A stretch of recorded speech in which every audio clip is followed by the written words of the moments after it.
বাংলার জনরবের পক্ষ থেকে আপনাদের সকলকে স্বাগত জানিয়ে এবার কি চাকরিহারা শারীরশিক্ষা এবং কর্মশিক্ষার টিচাররা ফাঁসলেন? এবার কি তৃণমূলের মুখপাত্র কুণাল ঘোষ ফেঁসে গেলেন? আদালত অবমাননার দায়ে এবার কি কুণাল জেলে যেতে চলেছেন? কি হতে পারে? আজ মঙ্গলবার এই মামলার কিন্তু শুনানি রয়েছে কলকাতা হাইকোর্টে। তার আগেই রাজ্য জুড়ে একটা কি হয় ভাব ছড়িয়ে পড়েছে, এটা আমরা সকলেই দেখতে পাচ্ছি। আমরা যদি একটু সোশ্যাল মিডিয়া এবং বিভিন্ন সংবাদ মাধ্যমের দিকে তাকাই, সেখানে আমরা দেখতে পাবো কয়েকদিন আগে কলকাতা হাইকোর্টে সুপার নিউমেরি পোস্ট বলে যে পোস্টটা তৈরি করে রাজ্যের মমতা সরকার চেষ্টা করেছিলেন চাকরিজীবীদের অর্থাৎ শিক্ষকদের, আন্দোলনরত যারা শিক্ষক তাদেরকে তাদের একটা কিনারা করতে, তাদেরকে নতুন করে একটা নিয়োগ দিতে, সেই জন্য সুপার নিউমেরি পোস্ট তৈরি করা হয়েছিল। কিন্তু প্রশ্নটা দেখা দিয়েছে এই সুপার নিউমেরি পোস্টের উপরে কলকাতা হাইকোর্ট স্থগিতাদেশ দেয়। পরবর্তীকালে কলকাতা হাইকোর্টে এই সুপার নিউমেরিক পোস্টকে কেন ক্রিয়েট করা হয়েছে এবং এর পেছনে কারা কারা আছে এবং এই গোটা মন্ত্রিসভার বিরুদ্ধে সিবিআই তদন্তের নির্দেশ দেয়। তারপরেই আমরা দেখলাম যে কলকাতা হাইকোর্টের রায়কে চ্যালেঞ্জ করে সুপ্রিম কোর্টে আবেদন করা হয়। সুপ্রিম কোর্টের তৎকালীন প্রধান বিচারপতি ডিওয়াই চন্দ্রচূড় এই মামলাটিকে স্টে করে দিয়েছিল, স্থগিতাদেশ দিয়েছিলেন। এবং পরবর্তীকালে আমরা দেখলাম যে গত এপ্রিল মাসেরই আমরা 8 তারিখে এই মামলার শুনানি হয় এবং বলা হয় যে সিবিআই তদন্ত হবে না, কারণ একটা রাজ্য মন্ত্রিসভার সিদ্ধান্তের বিরুদ্ধে যদি সিবিআই হয় তাহলে কিন্তু যুক্তরাষ্ট্রীয় কাঠামোয় আঘাত হানবে বলে সুপ্রিম কোর্ট মনে করেছে। অর্থাৎ সিবিআই তদন্তের উপরে কোনো করা যাবে না এবং এটা উঠবে কি উঠবে না সেটা কলকাতা হাইকোর্টের বিচার্য বলে সুপ্রিম কোর্ট জানিয়ে দেয়, স্থগিতাদেশ উঠবে। পরবর্তীকালে কলকাতা হাইকোর্টে এই মামলার শুনানি হয়। গত কয়েকদিন আগেই মামলার শুনানির সময় আমরা জানি যে বিশ্বজিৎ বসুর এজলাসেই মামলার শুনানি হচ্ছে। বিশ্বজিৎ বসুর এই সম্মানীয় বিচারপতি বিশ্বজিৎ বসুকে অ্যাডভোকেট জেনারেল অনুরোধ করেছিলেন যে যেহেতু সুপ্রিম কোর্ট সুপার নিউমেরি পোস্টকে অবৈধ ঘোষণা করেনি বা বলেছেন যে অবশ্যই ক্যাবিনেটের ক্ষমতা আছে নতুন পদ তৈরি করার, সুতরাং এর উপর থেকে স্থগিতাদেশটা তুলে নেওয়া হোক।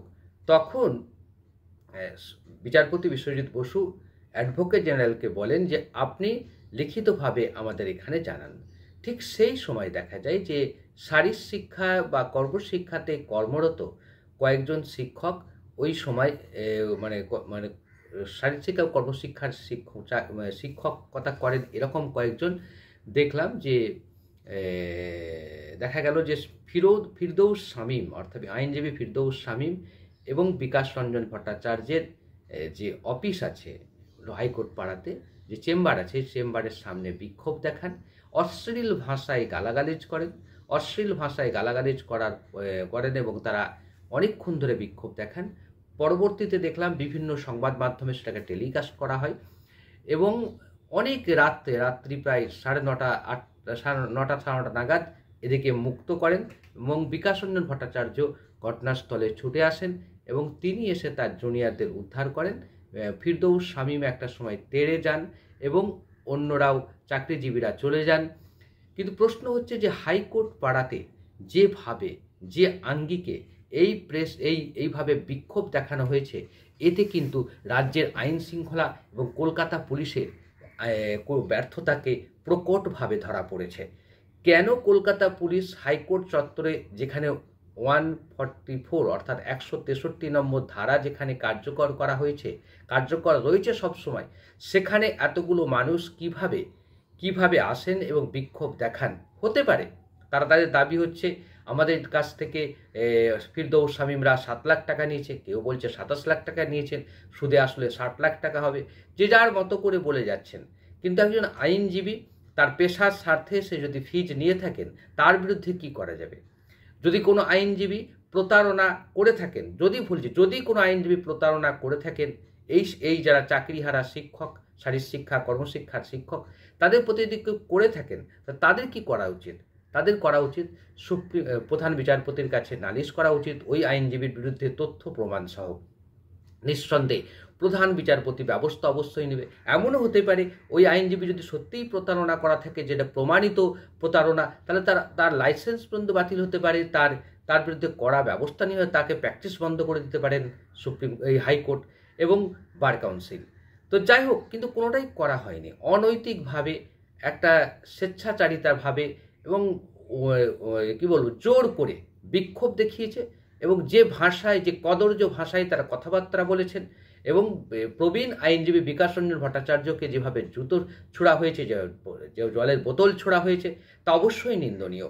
এই ধরনের ঘটনা ঘটতে থাকলে দেশের আইন ব্যবস্থার প্রতি এই যে শাসক দলের যে এই রোষানল, শাসক দল বলছে এই কারণেই যে এদের পেছনে যে শাসক দল না থাকে, তাহলে এদের এত বড় ক্ষমতা হয়নি যে ওখানে বিক্ষোভ দেখাবে। বিক্ষোভ দেখাতে পুলিশ তো এক ধাক্কায় বিক্ষোভ থামিয়ে দিতে পারতেন, তাহলে পুলিশ কেন করেনি? কেন নিঃসন্দেহে পুলিশের উপর মহল থেকে নির্দেশ ছিল যে বিক্ষোভ করতে দেওয়া হোক। অন্যদিকে ওখানেই আমরা দেখব যে বিশ্বজিৎ বসুর ছবি, অর্থাৎ বিচারপতির ছবির উপরে তার কদর্য মানে পা দিয়ে তুলছে এবং তার সেই বিচারপতির ছবির উপরে পা দিয়ে দাঁড়িয়ে পড়ছে। বিচারপতির সম্বন্ধে নানা ধরনের গুরুতর অভিযোগ আনা হচ্ছে।